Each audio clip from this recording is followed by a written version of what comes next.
আমরা এই 17 বছরের যে জার্নি দেখেছি সেটা পরবর্তীতে আমাদের কি করা দরকার। আমরা প্রায় ফ্যাসিবাদ এবং অন্যান্য সমস্যার কথা বলি, কিন্তু পৃথিবীতে একটা নতুন ফেনোমেনন তৈরি হয়েছে, সেটা হচ্ছে ডেমোক্রেসি আছে কিন্তু এটা ইলিবারাল ডেমোক্রেসি।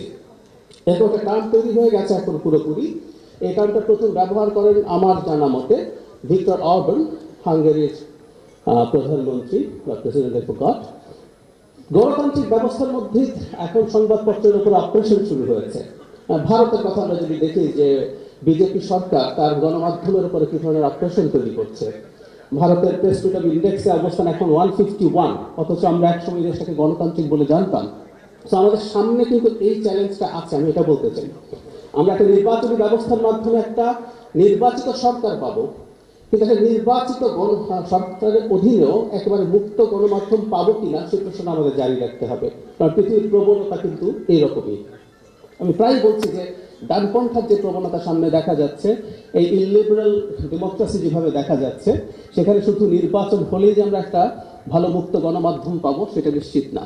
তবে আসার একটা জায়গা আছে, সেটা হলো এই 2006 সালে যে বিএনপি ছিল সেই সময় আমরা দেখেছি ওই সময় বিএনপি যথেষ্ট মুক্ত গণমাধ্যমে বিশ্বাস করেছে, এবং ওই সময় আমরা এখনো রেফার করি, আমরা পত্রিকায় কি দেখতে পেতাম। জনাব তারেক রহমান এখানে আছেন, বেগম খালেদা জিয়ার পুরো সরকার সম্পর্কে দুর্দান্ত সব বিদ্রুপাত্মক কার্টুন ছিল অনেক ক্ষেত্রে।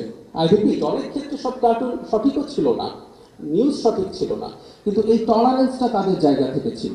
সে কারণে আমি আশাবাদী হতে চাই সামনের সময়ে এটা খুব ভালো জায়গায় পৌঁছবে।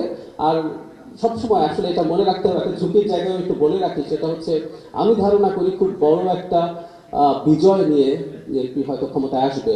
তো বিজয়ের কতগুলো ঝুঁকি থাকে, এই ঝুঁকিগুলো হচ্ছে এই যখন বিরোধীরা যথেষ্ট শক্তিশালী থাকে না, তখন সরকারকে চাপে রাখা, সরকারের ভুল ধরিয়ে দেওয়ার জন্য আমি মনে করি সংবাদপত্রের ভূমিকা অতীতের যে কোনো সময় চাইতে ভবিষ্যতে বেশি হবে, সিভিল সোসাইটির ভূমিকা যে কোনো সময় চাইতে ভবিষ্যতে বেশি হবে।